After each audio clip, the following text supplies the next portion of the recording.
Beleza, gente. Então vamos começar. Vamos fazer a nossa prece inicial, então, para pedir proteção a Deus, nosso Pai, a Jesus, nosso Mestre, aos nossos guias e aos nossos mentores, para que a gente consiga absorver o conteúdo de hoje e utilizar muito do que a gente discutir aqui hoje no nosso dia a dia, lá fora, onde é importante ser espírita, sabendo que não é só aqui dentro. Que possamos ter uma noite de estudos iluminada. Que assim seja. Muito bem.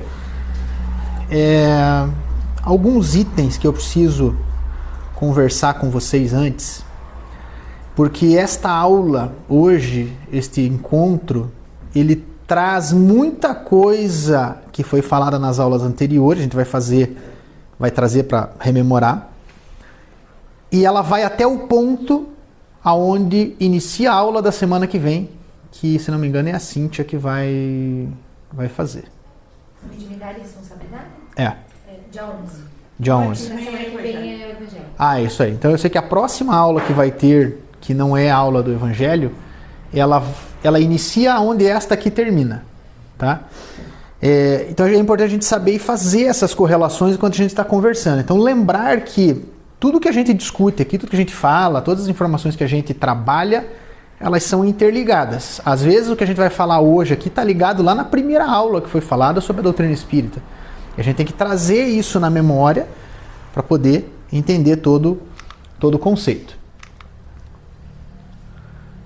Outra coisa que eu preciso alinhar com vocês.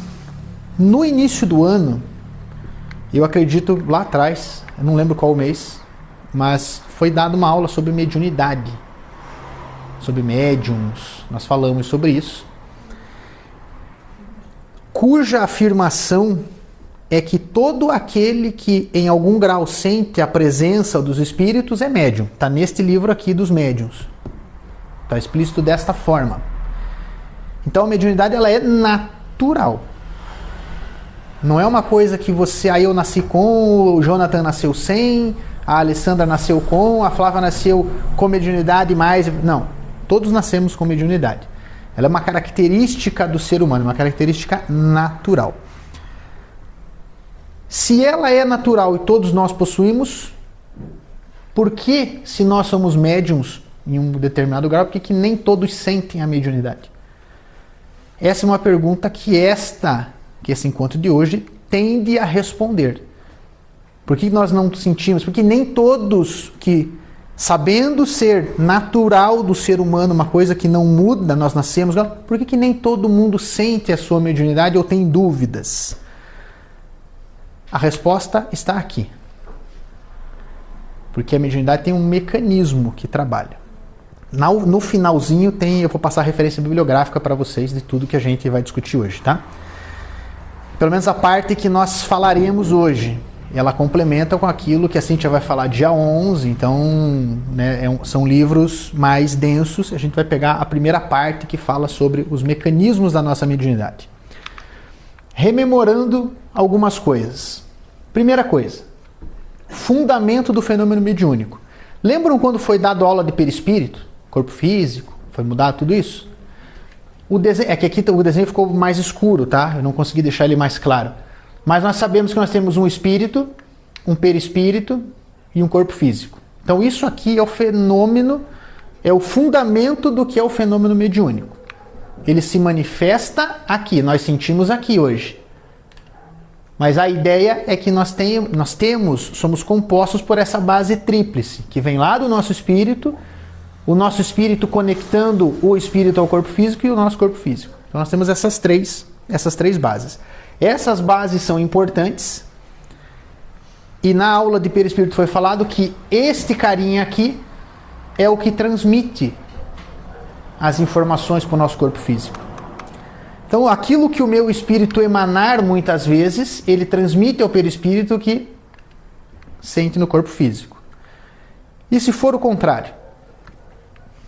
Se o meu corpo físico manifestar algo primeiro, o perispírito grava e fica gravado aqui. E a experiência, a memória está aqui. Lá no espírito. Então gravou aquela informação. Exemplo. Já falei isso numa aula, não sei se aqui ou se na aula dos médiuns, no desenvolvimento mediúnico. Santos Dumont. Santos Dumont, todos conhecem, o pai da aviação. Quando, na década de 20, ele descobriu para que estavam sendo utilizadas a invenção dele, ele se enforcou. Então ele cometeu algo diretamente no corpo físico. Marcou o perispírito dele, registrou e a memória ficou registrada aqui. Ele teve que reencarnar às pressas, pelo plano reencarnatório, as coisas que ele tinha que cumprir. Então ele reencarna numa família, como diz o Chico Xavier sabia quem era a família.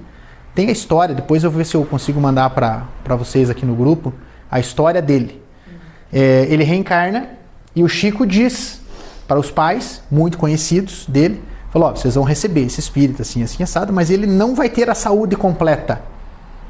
Porque ele cometeu algo em outra vida e ele não terá a sua saúde completa, ele será comprometido. E o Chico falou assim, que ele tinha isso porque recebeu isso do Emmanuel, dizendo, vai acontecer desta forma. Beleza.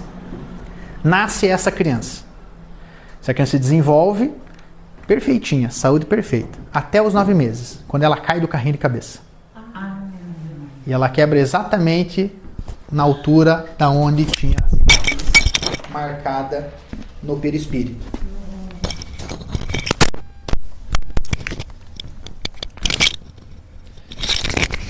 Então, ele acabou. Ele gerou uma cicatriz perispiritual que ficou lá registrada na memória dele, na memória espiritual. Todas as nossas ações daqui geram essa memória. Gerou essa memória, ele reencarna, o perispírito transmite isso aqui e fisicamente ele vive os últimos 17 anos da última encarnação que precisava. Entenderam que ele é o meio de transmissão. O que registra em um passa para outro e assim é cíclico, tá? Então, esse aqui é um fenômeno do fundamento, um fundamento do fenômeno mediúnico. Isso está nos domínios da mediunidade, no livro Mecanismos da Mediunidade e em outras obras que eu vou citar para frente. Ok aqui? O perispírito como interface entre espírito e matéria. Continuando o que eu estava falando ali, né? Quando que foi feita a aula do perispírito, vocês lembram? Porque eu não me recordo. Eu sei que já foi falado, não sei se no ano passado também. Foi dado um reforço já sobre isso. Então por isso que eu vou passar esses assuntos vão ser meio en passant, assim, tá? Eles vão ser mais rápidos. Foi umas 3 semanas. Eu sei que assim, ele foi agora, recente, então é meio en passant o que eu vou falar para vocês. Mas aqui o que nós precisamos entender, que o perispírito, ele é a interface entre o espírito e a matéria. Então ele intercambia essas informações. O perispírito permite-se, através dele, no intercâmbio, a transmissão dos pensamentos, as impressões emocionais e os fenômenos físicos e intelectuais. Então ele é o quê? Ligação entre espírito e matéria. Por isso que nós fizemos esta arte aqui, mostrando que é um elo infinito entre eles, né? Então o espírito, o perispírito e o corpo físico. No fenômeno da mediunidade, ele funciona... Eu vou colocar uma outra imagem que eu consegui deixar mais clara. Essa aqui ficou mais clara. Na comunicação espiritual, qualquer que seja a comunicação, ele funciona com esse esquema de informação. O espírito emite o pensamento, ou o sentimento, ou a emoção, capta pelo nosso perispírito, capta pelo médium, traduz no cérebro e aí você tem a comunicação, ou seja, a expressão, seja ela por fala, por escrita, ou uma coisa que está muito mais desenvolvida hoje, que é a nossa intuição. Qualquer comunicação funciona assim, desta forma? Sim. Vamos dar um exemplo. Digamos que nós tenhamos aqui um irmão que está desencarnado. Nós estamos encarnados. Ele quer transmitir um recado, uma informação.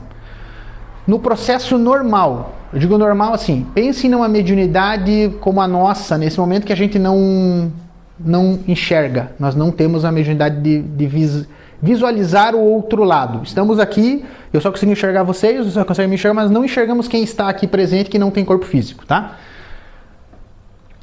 Entendam que, e lembrem da aula, o espírito de quem está aqui tem um perispírito. Então aquele perispírito ele se expande, se conecta no perispírito do médium que está trabalhando. Aqui, o médium capta essa vibração através das ondas mentais. A aula que a Alessandra deu sobre ondas energéticas e uma série de itens. Vai captar essa informação aqui, vai ser enviada para o nosso cérebro físico, que vai ser traduzida. Aqui entra um processo que vocês conhecem como animismo, tá? Nosso cérebro vai traduzir a informação. E aí vai se realizar a expressão. Alguns médiuns fazem psicofonia, que é a fala. Você fala, ouve a mensagem, traduz e fala aquela mensagem. Outros vão escrever, a psicografia. Outros vão pintar, pictografia. A maioria vai ter intuição. Eu me considero nesta maioria, eu tenho a intuição. Então a gente sabe o que pode estar acontecendo através de uma intuição, mas passou por todo esse processo e o meu cérebro traduziu desta forma. Alguns têm facilidade com a escrita, outros vão ter facilidade na fala, outros vão ter facilidade na pintura. Gasparetto era um que tinha facilidade de pintura. O Chico, médium completo, falava, escrevia, pintava, ouvia. Uma coisa interessante sobre o tipo de mediunidade que vai ser falado também em outra ocasião, os tipos de mediunidade, vai entrar lá na responsabilidade também. O Chico, só por curiosidade, ele não, muitas vezes ele falava que ele não intuía desta forma aqui. Ele não captava o que o espírito queria. Ele ouvia. Era como se tivesse alguém ditando no ouvido dele e ele ouvia. Quando todo mundo vê o Chico escrevendo assim, acha que ele estava em transe. E na verdade não. Ele tinha um problema de vista. E a luz incomodava a vista. Ele tinha que escrever aqui gerando aquela sombra para não pegar a luz do alto. É tipo usar um boné com aba. Ele tinha que fazer aba para escrever. Mas ele falava que a tradução do cérebro dele era ouvindo. Então ele não captava assim que nem a gente capta a meditação. Ele captava como se fosse a voz sendo falada. O Jonathan falando para mim e eu estou anotando ditado de escola. Ele ditava, então a maioria das suas obras foram escritas desta forma. Tem obras que ele escreveu junto com o Valdo Vieira. Um escreveu uma parte, outro escreveu outra, e você juntou as duas partes e saiu um livro só. Cada um com uma forma. O Chico através da escuta e o Valdo Vieira através desta percepção, captação e a psicografia. Então ele entrava como se fosse num transe mediúnico e escrevia. Então esse aqui é o desenho de como ocorre uma comunicação espiritual. A grosso modo, tá? As obras depois elas vão detalhar. Nome disso aqui, a gente fala de comunicação espiritual e eu gosto de chamar de sintonia. Por que eu falo e gosto de chamar de sintonia? Toda e qualquer comunicação espiritual só vai ser transmitida, chegada e traduzida no nosso cérebro com aquilo que nós sintonizamos. Nós somos como se fosse um dial de rádio. Aquilo que nós estivermos sintonizados é o que a gente vai conseguir receber. Se eu estou sintonizado com espíritos de baixa vibração, o que eu vou intuir, o que eu vou sentir, toda a expressão que eu vou elaborar por aqui, vai ser da turma que está vibrando nessa faixa mais baixa. Se a minha vibração ela é mais alta, se a minha condição ela é mais elevada, eu trabalharei com espíritos mais elevados. Então, sintonia. Sintonia. A comunicação espiritual ela é por sintonia. Aqui. Lei da sintonia. Sintonia vibratória.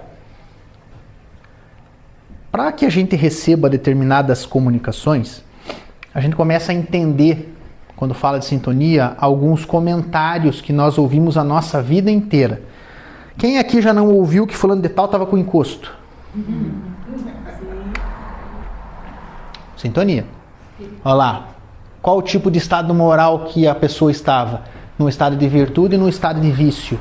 E o vício não é só vício material, né? O vício aqui ele pode ser uma série de outras coisas, né? Traduz também em hábitos mentais. Então nós teremos a sintonia com base nos nossos estados. Então, se a gente pega o estado moral, que estado moral é um estado de virtude e que estado moral é um estado de vício? Os vícios podem ser materiais. Bebida, cigarro, drogas. A nossa intenção, nós temos boa intenção ou temos má intenção? Conforme nós estivermos, aqui eu estou falando só em dualidade, só o bom e o mal, não estou colocando que existem vários degraus e várias faixas dentro delas, né? Estou falando assim, vamos pegar só os 2 pontos. Porque no final das contas, quando nós temos tudo isso aqui, o principal, nas nossas emoções, nós emanamos amor ou raiva, nós temos mais facilidade de sentir amor ou raiva. O que vocês acham? Já pensaram nisso? Para em hoje, nós temos mais facilidade em amar ou mais facilidade em odiar? Não no sentido pesado da palavra, mas no sentido da antipatia? Ou nós temos mais facilidade de acolher as pessoas? Nós só temos facilidade, na minha opinião, de acolher os mais próximos. E olhe lá qual é o mais próximo. Normalmente nós trabalhamos com esse sentimento aqui. Lembre que é só dualidade, não estou representando raiva. É só uma figura ilustrativa. Se nós estamos emanando estes tipos de emoções para facilitar, com quem eu estou me sintonizando? Quando eu emito um sentimento de amor, quando eu tenho essa emoção muito dentro de mim, que tipo de espírito eu me afinizo? Quando eu trabalho muito a matéria, muito a raiva, e aí os nossos telejornais, as nossas redes sociais, elas nos fazem ter hábitos. Que tipos de pensamentos? Comportamentos, tipo de pensamentos irracíveis. Nós somos condicionados a ficar só no scrolling do celular e evitar de fazer outras coisas. Os nossos algoritmos estão buscando que tipo de informação? Então, tudo isso vai gerar uma sintonia vibratória, seja ela boa, seja ela ruim, e nós vamos atrair os nossos semelhantes. Desencarnados também. Eles, não é porque a gente morre, que a gente perde o corpo físico, que a gente não mantém os hábitos. Nós mantemos os mesmos, nós somos exatamente iguais do que nós estamos aqui. Se nós emanamos emoções de amor, se nós emanamos estados morais de virtude, se nós temos boa intenção e nós trabalhamos o pensamento racional direcionado, nós nos afinizaremos e nos sintonizaremos a semelhantes da mesma forma. Agora, se nós trabalhamos de uma outra forma, com outro tipo de sentimento, a gente vai atrair os semelhantes que têm aquele tipo de sentimento. Então faz a gente entender quando fala, putz, a pessoa que é tão negativa, que parece que está sempre com encosto. Por quê? Qual a sintonia que ela está? Ou aquela pessoa que chega e fala assim para você, nossa, é tão bom conversar com você, eu me saio daqui leve e tranquilo. Por quê? Porque a nossa sintonia atrai os bons espíritos para perto de nós, e a pessoa que precisa normalmente de uma conversa, de um reforço, de algo assim, ela vai receber essa mesma energia. Então a gente vai atrair os nossos semelhantes. Isso que faz parte da comunicação espiritual. Então tudo é sintonia, tudo é sintonia vibratória. Tudo depende dos nossos pensamentos, das nossas intenções. Então isso vai efetivamente definir com quem a gente vai se comunicar. Por isso que tem pessoas que não melhoram nunca, porque a reforma íntima é tão difícil de fazer. É fácil para todo mundo? Não, é fácil, difícil para todo mundo. Mas tem gente que é mais difícil, parece que a pedra pesa um monte. Né? Eu ouvi esse tempo atrás assim, que todo mundo carrega uma cruz. Algumas cruzes, a cruz de um às vezes é mais pesada, a cruz do outro parece que é de isopor, de tão leve que é. Mas isso tudo está relacionado à nossa sintonia vibratória, aquilo que a gente faz. Então faz parte do nosso mecanismo mediúnico, a sintonia é uma delas. O cérebro da gente, vai ser falado mais para frente, em outras oportunidades, ele reconhece padrões vibratórios. Ele reconhece quem a gente pode confiar, quem a gente não pode confiar e quem a gente se sintoniza. Tudo do nosso momento ele vai trabalhando essa informação. Ou seja, a mediunidade não atrai espíritos. Quem atrai espíritos é o nosso padrão mental. Eu já ouvi diversas vezes pessoas falar que não vêm na casa espírita, não frequentam uma casa espírita, não se dão ao trabalho de estudar um trabalho espiritualista que seja, não só a doutrina espírita, mas qualquer outro trabalho que trabalhe com a espiritualidade, por medo que espíritos sejam atraídos para ele.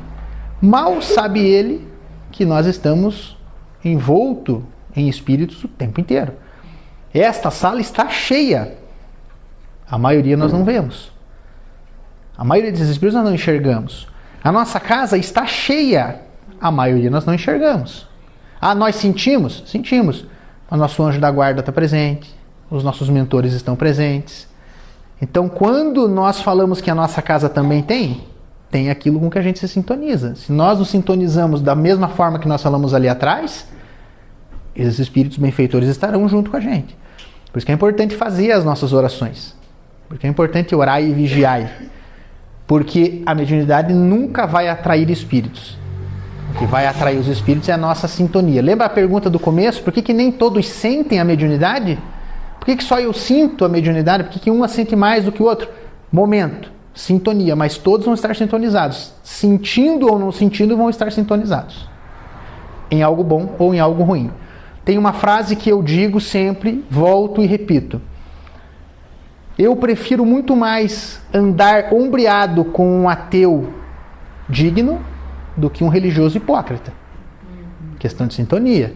A sintonia com ele é melhor do que com uma pessoa que prega a religião, qualquer ela que seja, prega uma doutrina, qualquer ela que seja, mas porta fora da instituição está sintonizado a outra linha. Isso vai levar a gente direto ao papel do nosso cérebro nessa movimentação. Uma representação gráfica bem simples.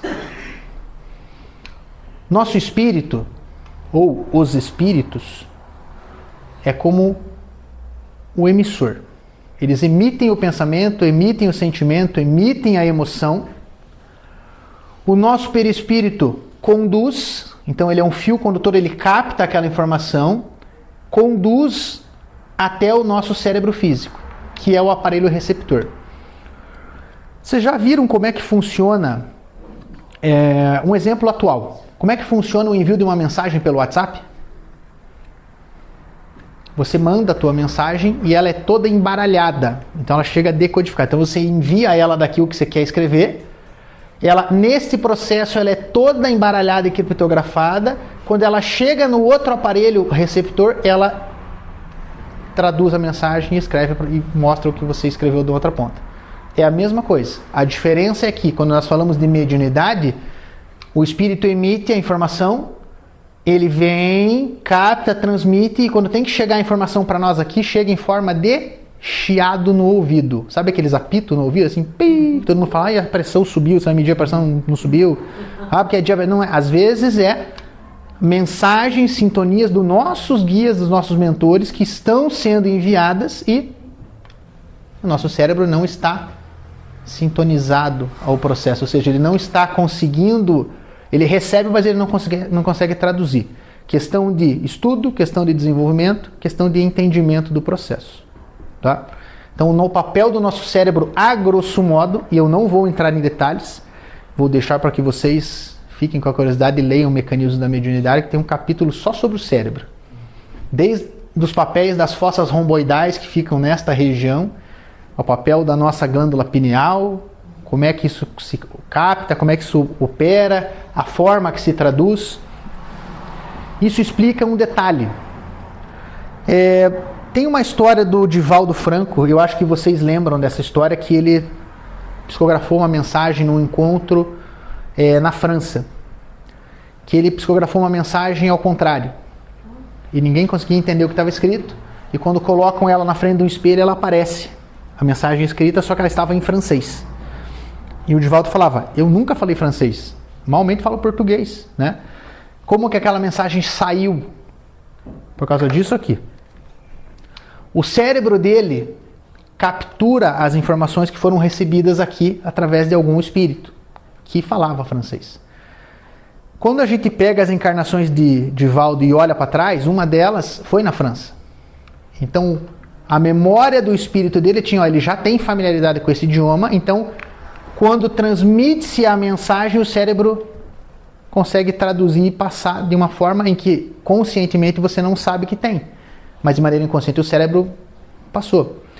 Isso explica fenômenos de crianças, de pessoas que sabem tocar instrumentos, crianças pequenas que tocam instrumentos majestosamente e nunca tiveram contato com aquilo na vida. Crianças que desenham, que pintam. Eu falo criança porque é mais fácil de você identificar a mediunidade na criança. E você vê que o cérebro está traduzindo, está recebendo as informações e traduzindo com muito mais rapidez e mais inocência do que a gente. A gente está cheio de filtros, né? A gente é cheio de filtros, cheio de informações que a gente não coloca muitas vezes para fora. A gente recebe muita informação, a gente bota os nossos bloqueios. Não, isso aqui eu não vou falar, não, isso aqui eu não vou sentir, eu não posso sentir isso. O que eu estou pensando aqui é besteira. Ou meu ouvido está pitando, faz aquela massagenzinha no pé do ouvido aqui para ver se passa. Né? Então tem todo a gente não dá atenção a essas coisas. Já a criança, ela tem isso mais aberto, mais funcional. Então, papel do nosso cérebro. Ele trabalha espírito, perispírito, cérebro, para daí a gente ter aquelas manifestações que a gente viu, psicografia, psicofonia, pictografia, as nossas intuições e outras formas mediúnicas que nós vamos tratar adiante. Aqui um pouquinho sobre os tipos de mediunidade. Na tua aula você vai falar sobre os tipos de mediunidade? No dia 11? Não sei se vai entrar no detalhe, eu vou falar assim superficialmente sobre alguns tipos, tá? A gente teve ano passado, né, os tipos de mediunidade que a Ali deu, mas dá pra gente citar ali resumidamente, né? Eu tô com base no que foi feito na aula da Ali, né? Da Ali. E daí a Ali, ela tem aquela bem explicadinha. Não é o meu caso, tá? Eu tô com base na tua aula, vou passar bem superficialmente, tá? E a gente tira dúvidas depois. Isso, fazer essa... Primeiro, mediunidades de efeitos intelectuais. Traduz-se basicamente em 3 tipos de mediunidades com efeito intelectual: psicografia, psicofonia e a intuição. Psicografia, escrita, tá? Psicofonia é aquela que você conecta, recebe e você fala. O médium fala. E a intuição é aquela que normalmente nós recebemos, às vezes a gente está quietinho aqui em estado de meditação ou em oração, você recebe uma informação para onde você fala, não, eu não ia pensar num negócio desse, foi colocado na minha mente. Então, pela intuição. Isso são efeitos intelectuais. Pergunta que já me fizeram. Uma pessoa analfabeta, iletrada, não sabe escrever o próprio nome, ela teria a mediunidade para a psicografia? Sim, nós não sabemos como foi vivida a última encarnação. Pode ser que ela seja iletrada nesta encarnação, mas em outra encarnação ela tinha. O filme do Divaldo tem uma referência bem forte sobre isso. Quando ele vai conversar, na primeira vez que ele vai numa casa espírita, a médium pergunta para ele assim, você já leu alguma obra espírita? Não, então aqui, ó, ele se perdeu na doutrinação e falou, leia esse livro aqui, o livro dos espíritos, não é esse aqui, mas é o livro dos espíritos. Entregou para ele o livro. E cada vez que ele perguntava, ela falava, procura no livro, ele vai estar explicado assim, assim, assim, assado. Detalhe, ela era analfabeta. Depois que ele descobriu como é que ela sabia o que estava escrito no livro, se ela era analfabeta. Ela fazia através das intuições, através das psicofonias. Muito mais da nossa sintonia moral do que da nossa intelectualidade, tá? Então, efeitos intelectuais são aqueles que nós usamos, capacidades intelectuais. A psicografia é a mais comum e é a mais fácil de ser desenvolvida dentro das mediunidades. Ela é hoje a mais fácil de ser desenvolvida e era desde a década de Kardec, já está escrito isso nas obras. A psicofonia é aquela que talvez seja a mais difícil de ser desenvolvida, porque tem uma questão de vergonha da pessoa falar. Vocês já passaram pela situação de estar numa roda cheia de pessoas e você ter que falar alguma coisa naquela roda, círculo, porque pessoas que vocês não conhecem, Então tem uma questão de timidez que bloqueia um pouco a psicofonia. Tem uma questão da vergonha do ser humano em se expressar. Uma das únicas coisas que nos difere dos macacos é a habilidade de fala. E assim a gente tem vergonha de utilizar ela muitas vezes, né? Então desenvolver isso bem em campos para isso, né, dentro de uma casa espírita é um campo para você desenvolver a psicofonia. E a intuição é que nós temos todos os dias, ou seja, o nosso intelecto está habituado para isso. Não é aquela intuição de que algo vai acontecer, não é somente a intuição de que algo vai acontecer. Porque o pessoal confunde, eu tive uma intuição de que tal coisa vai acontecer. Não é só isso. A intuição é traduzida, aquilo que está no nosso cérebro, que vem uma ideia pronta, algo que a gente consiga organizar e falar para alguém, um bom conselho. A intuição, a mediunidade de intuição é aquela que toda pessoa, talvez aqui, onde nós estamos aqui, todo mundo que está aqui, vai se identificar com essa situação. Vocês já passaram por algo em que uma pessoa desconhecida chega até vocês e começa a conversar e conta a vida, sem você nem conhecer aquela pessoa? Essa é a mediunidade que está em ação. Sintoniza você com aquela pessoa, porque aquela pessoa precisa, e você começa a conversar com as pessoas, porque você recebe a intuição. Você sabe o que ouvir, você sabe o que falar. Daí você pensa, putz, eu não... Em sã consciência, talvez eu não teria falado daquela forma. Não seria eu falando. Sim, porque você está intuído a falar algumas coisas. Então, efeitos intelectuais, tá?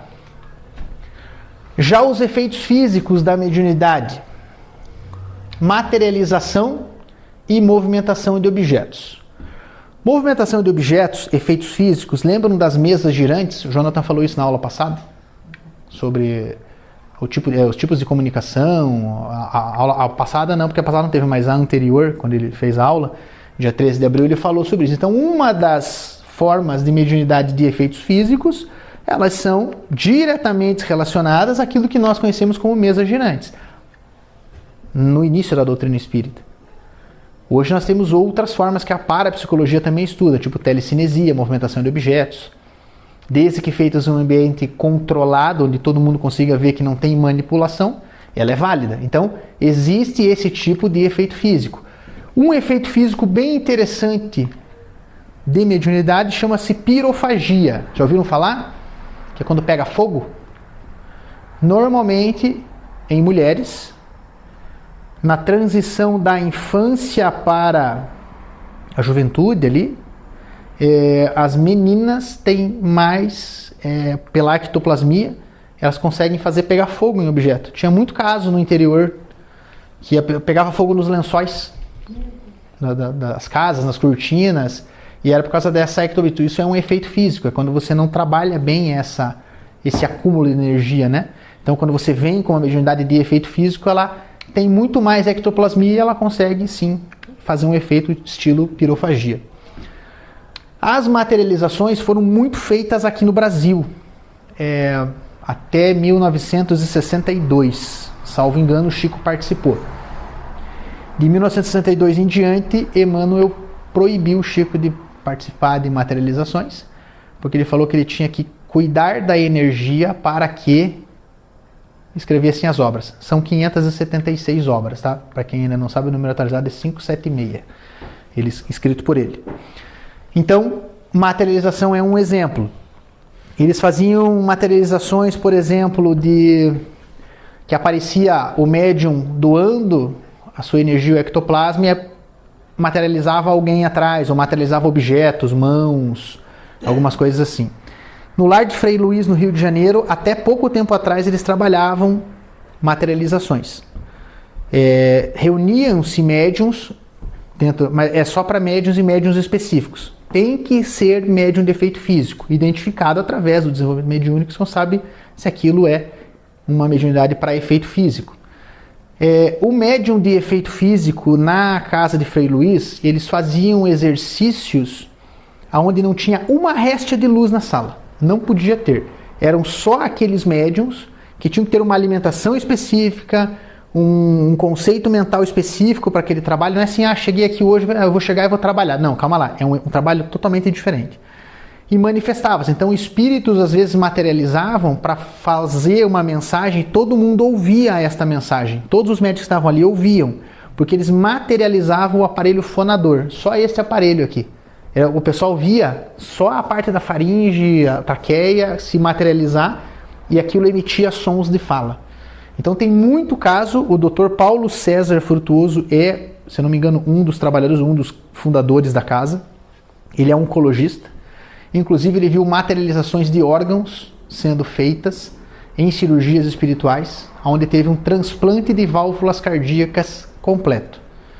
Trocou-se as válvulas cardíacas que estavam desde o nascimento, materializou-se válvulas novas e foram trocadas, comprovado por exames de cardiologia. Então, isso são materializações. São mediunidades sempre que nós temos, são dois tipos, efeitos físicos e efeitos intelectuais.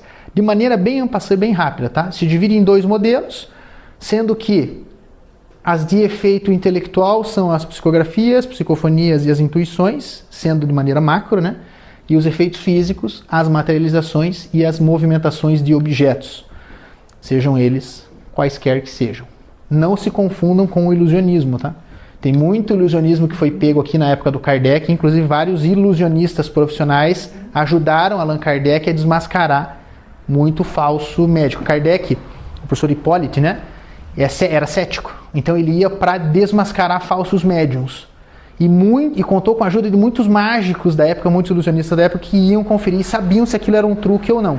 Então esta obra foi escrita não só pelo professor Hipólite, mas tem a ajuda de muitos mágicos que ajudaram a desvendar se aquilo era truque ou não.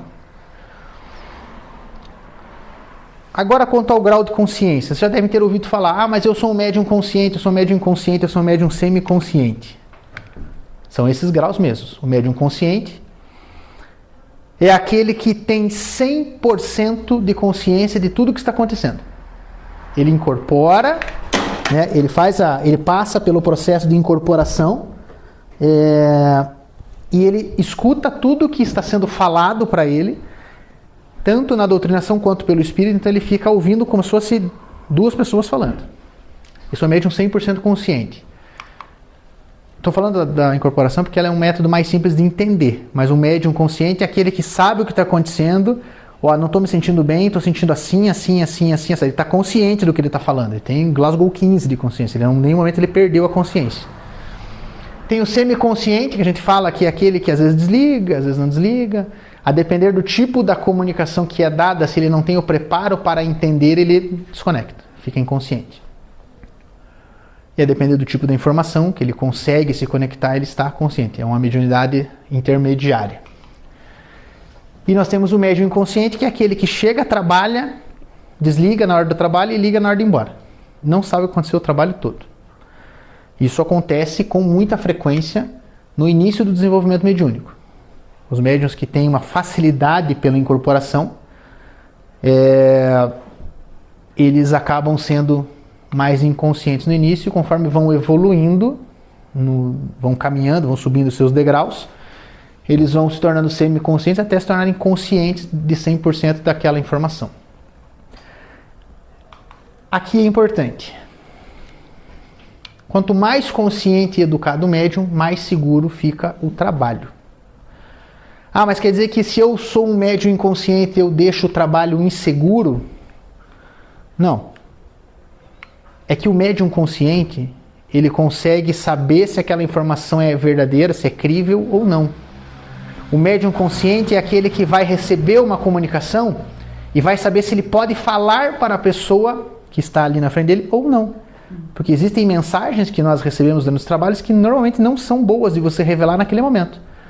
Porque pode desequilibrar a pessoa que vai receber a mensagem. Ela não está preparada ou apta para aquela informação. Se é uma pessoa, por exemplo, que não acredita na vida após a morte, e vem aqui, possivelmente, um familiar e se comunica, como é que você vai falar para ele que aquela informação veio de um parente falecido, se ele não acredita? Entendeu? Então, quanto mais consciente, melhor e mais seguro fica o trabalho, não só para os médiuns, quanto para quem frequenta. O Divaldo Franco tem uma história que ele contou enquanto ele esteve nos Estados Unidos. Ele falou assim, que ele estava tomando café no hotel, e a Joana chegou para ele assim, ele falou, o pessoal estava servindo eles ali no hotel normal, sintonia de hotel, aquela mesarada cheia de gente. E o Divaldo, diz que a Joana de Ângeles falou para ele assim: Divaldo, levanta e dê um abraço nesse garçom. E aí o Divaldo falou assim: como é que eu vou levantar e dar um abraço nesse garçom que eu tô vendo pela primeira vez? Eu falei: eu só falo português. E o Divaldo falou que não ia fazer. Falou: você me desculpa, mas eu não vou fazer. É estranho demais. A cultura é outra, eu não posso me comprometer a esse nível. Ela falou: levante e dê um abraço nele. Dê um jeito, mas dê um abraço nele. Aí ele levantou, consciente, tá? Consciente de tudo que estava acontecendo. Olhou pro garçom e falou assim: você traz para mim uma jarra de leite quente? Foi porque vocês aqui nos Estados Unidos colocam o café bem quente, mas trazem um leite extremamente gelado. Aí não fica nem frio e nem quente. Então traz uma jarra de leite quente para mim, para colocar aqui. Aí o rapaz ficou olhando para ele assim, falou: tá bom. Aí ele pegou e falou assim: muito obrigado. E pegou e abraçou aquele garçom. Aí o Divaldo falou assim, que ele abraçou, sentou e falou pra Joana dele assim: eu abracei, agora vou ter que me explicar por que eu tive que abraçar. Eu já fiz o que você pediu, agora me explique por quê. Aí ela falou: eu não vou te explicar, quem vai te explicar é ele. Ele mesmo vai te explicar, só que não hoje, amanhã. Aí o Divaldo falou que naquele dia eles tiveram os eventos, fizeram tudo, e no dia seguinte ele estava bem indisposto. Ele falou que ele acordou, não dormiu quase a noite, estava bem ruim. E bateu na porta do quarto dele esse rapaz, o garçom, o que era o garçom lá. Bateu na porta do quarto dele, queria saber se ele estava bem, porque ele não viu o senhor, e ele falava um português muito do ruim, assim, o rapaz. Eu não vi o senhor no café dele. Ele falou: não, eu não estou muito bem, hoje eu vou ficar de molho aqui um pouquinho, o pessoal vai sair, mas eu vou ficar por aqui. Era um dia livre, eles não tinham nenhum compromisso, era mais um evento de passeio. Daí ele falou: então eu trouxe para o senhor chá. E o Divaldo falou assim: eu só trouxe chá que eu odiava. Todos os chás que ele trouxe eu odiava, eu detestava aqueles chás.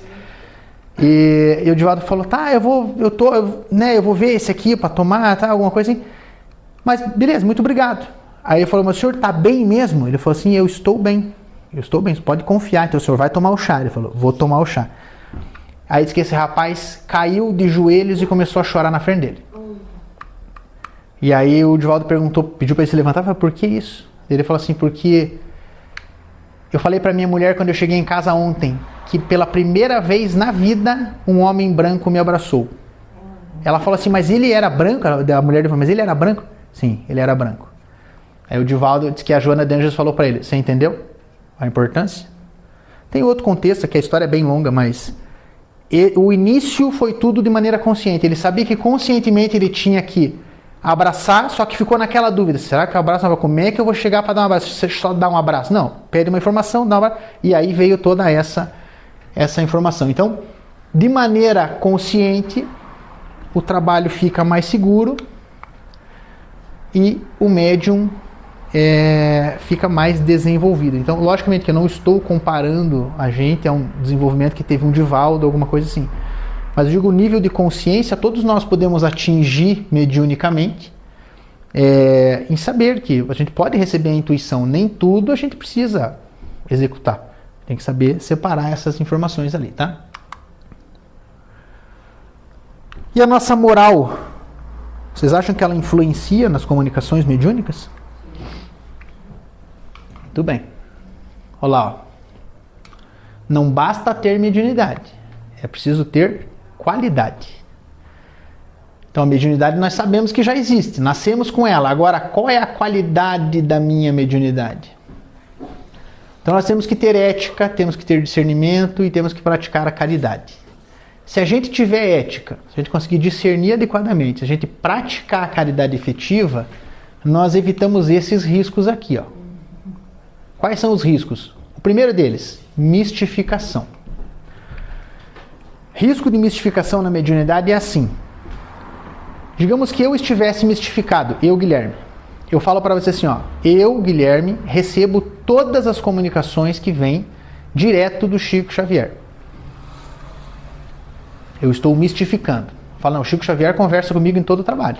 Ou Santo Agostinho conversa comigo em todo o trabalho. Eu recebo assim, Jesus Cristo, eu converso com ele direto, GG, né? GG. Então eu mistifico. eu acabo sendo mistificado. Ou acabam mistificando a figura do médium que trabalha na casa. Vai entrar no fascínio aqui também a mesma conotação, mas você acaba mistificando. Então a pessoa fala assim, não, eu só me sinto bem quando eu tomo passe com a Flávia. Se eu não tomar passe com a Flávia, eu não saio do trabalho bem. Isto é mistificar. Aí, um dos riscos que nós temos é o animismo. Entendam assim, o animismo, ele não é um erro. O animismo é uma parte do processo do mecanismo da mediunidade. O animismo é nós, seres humanos. É o quanto a nossa parte humana influencia na mediunidade, na comunicação mediúnica. O risco que coloca-se do animismo aqui é que eu não consiga diminuir o animismo nas minhas comunicações. Então, ele não é um erro, ele é só um exagero ali da minha condução dos trabalhos. Vou dar exemplo, eu como dirigente de trabalho. Terça-feira, estou fazendo trabalho e eu quero dar um recado geral para os médiuns. Algo que me incomodou. Fala assim, eu estou incomodado com algo, uma situação. Então eu vou parar, vou ter a informação do meu próprio cérebro, o meu lado anímico falando, e vou dizer que aquela informação veio de um guia da casa. E eu não consigo. O problema não é fazer isso. O problema é você não saber que você está com animismo muito elevado. E você pode estar mistificando as coisas. Então esse é um exemplo. O outro é a fascinação. Olha a cara de fascinação. Olha como é que fica a turma lá atrás. Ó.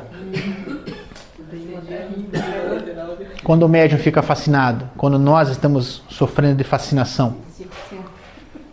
Exatamente. Então a gente fica fascinado com as coisas. Quando a nossa moral tem essa tendência e a gente não corrige, os espíritos que vão se aproximar da gente para o nosso trabalho mediúnico estão aqui, ó. São aqueles que vão elogiar você inconscientemente, vão te intuir de que você é o melhor, de que sem você a coisa não anda. Já ouviram essa informação fora do centro espírita? Bastante, né? A empresa não funciona se eu não estiver trabalhando. A pessoa acha que é insubstituível. Então aqui é um ponto a se tocar. Então a nossa influência moral é grande. No filme do Divaldo tem que ele se sentiu o cara, já foi na palestra. Na palestra aqui e ele não veio nenhuma informação. Não. Ele começou a entrar em pânico, daí o espírito encostou nele e falou, então tá, pela última vez, eu não quero que você repita, agora repita o que eu vou te falar. E ele falou, fez toda a palestra e depois tomou uma porrada da espiritualidade. Falou, não é pra isso fazer. Por quê? Tava aqui, ó, começando a ficar fascinado. Então uma lição para você não se fascinar, de que não é nesse sentido. Resumindo, a mediunidade, ela é natural. Só que ela funciona por meio de algumas leis, de alguns mecanismos, e depende muito mais da nossa condição moral do que a nossa capacidade técnica. O passe depende somente de capacidade técnica ou da minha condição moral? Uma psicofonia depende só da capacidade técnica da psicofonia ou depende da minha condição moral? Depende muito mais da minha condição moral. Até porque não existe uma técnica de psicofonia. Ah, faz assim, dá 3 pulinhos, roda, dá um grito e você consegue psicofonar. Não é assim que funciona. Não funciona assim. Então não tem capacidade técnica. É muito mais a necessidade do momento e a nossa condição moral para isso. E essa é a pergunta que fica. Que tipo de sintonia eu estou oferecendo para o mundo espiritual? Que tipo de sintonia nós estamos, nesse momento, utilizando do nosso mecanismo mediúnico e das formas de se comunicarem? Qual é a sintonia que eu estou trazendo para mim? O que eu estou oferecendo para a espiritualidade para que eles cheguem até mim? Que tipo de sintonia? A frequência mais baixa ou a frequência mais alta? A frequência mais elevada? Qual é o tipo da sintonia que eu estou oferecendo para o mundo espiritual? Só para o mundo espiritual? Nas aulas que nós tivemos ao longo desse ano, quando inicia lá em fevereiro, nós estamos no final de abril, última aula de abril, foi falado sobre sintonia, foi falado sobre mediunidade, foi falado sobre uma série de itens. Esta pergunta, ela vem fechar vários daqueles pontos. Na aula do Jonathan da semana passada, foi falado sobre as comunicações. Que tipo de comunicação eu recebo? Está aqui. Aquela que eu me sintonizar. Eu recebo exatamente aquilo que eu sintonizar. Eu não tenho como receber uma comunicação elevada, uma intuição elevada, se eu estiver vibrando mais baixo. Não tem como você sintonizar uma rádio AM num dial FM, correto? Ondas longas da rádio AM, ondas curtas da FM. Então nós não temos como sintonizar. Então é uma questão de sintonia, de a gente trabalhar o nosso lado moral. Tá? Então essa é a pergunta que fica, que deve ser refletida por todos nós ao longo desta semana. Que tipo de sintonia eu estou oferecendo? Eu venho tomar passe porque eu estou precisando, porque eu estou sintonizado com vibrações mais densas e mais baixas, ou eu venho tomar passe e venho frequentar a casa espírita porque eu quero elevar a minha vibração? Eu sinto que isso é uma necessidade. Muito bem. Essa é a bibliografia utilizada. Estudando a mediunidade do Martins Peralva, Qualidade na Prática Mediúnica, do Manuel Filomeno de Miranda, o Livro dos Médiuns, conhecidíssimo de todos aqui, deveria estar lendo, e Mecanismos da Mediunidade, do Chico Xavier e do Valdo Vieira. Este é o livro que eu falei para vocês, que eles escreveram a 4 mãos, cada um em uma localidade do Brasil, sem conversar, e depois foram orientados a juntarem os compêndios. E esta obra está, onde encerra uma, começa a outra, numa sequência muito incrível. Assim como todas estas obras aqui, o Evangelho, o Livro dos Médiuns, o Livro dos Espíritos, a Gênese, foram escritas por pessoas diferentes. Não foi Kardec que escreveu, recebeu e psicografou. Ele fazia a pergunta ou a lista de perguntas e encaminhava para um médium que morava a X, um médium que morava lá, e depois recebia as respostas de volta, olhava e as respostas batiam. E aí ele começou a decodificar a doutrina espírita dessa forma, ou seja, provando que existe a mediunidade, que a mesma resposta vem em pessoas diferentes por causa da sintonia. E aí identificou-se que existe um mecanismo para nossas mediunidades. Existe um processo, existe uma linha de raciocínio para tudo isso. Turma, por hoje o que eu tinha para falar era isso. Agora eu quero perguntas. Só uma dúvida que pode surgir. Existe diferença entre o mecanismo da mediunidade normal para a incorporação? A incorporação é um mecanismo da mediunidade. Ela entra nos mecanismos. Ela entra nos efeitos intelectuais. A incorporação nada mais é do que uma psicofonia onde o corpo é utilizado além da fala, né? Você tem o gestual, tem a questão dos sentimentos. Então, ele também é um efeito intelectual da mediunidade. Então, é um dos mecanismos dela. Mais alguma dúvida? Perguntas? Tudo certo. Podemos encerrar, então. Podemos encerrar por hoje. E na aula que vem é o Evangelho, né? O Evangelho, não percam, a aula do Evangelho é a mais importante do mês, que ela abre o nosso mês. Ela traz muitas vezes informações que a gente, ao ler a obra ou estudar, a gente não presta atenção. Não tem a atenção necessária e acaba passando algumas informações, tá? É isso, gente. Que tenhamos uma semana iluminada e uma semana protegida.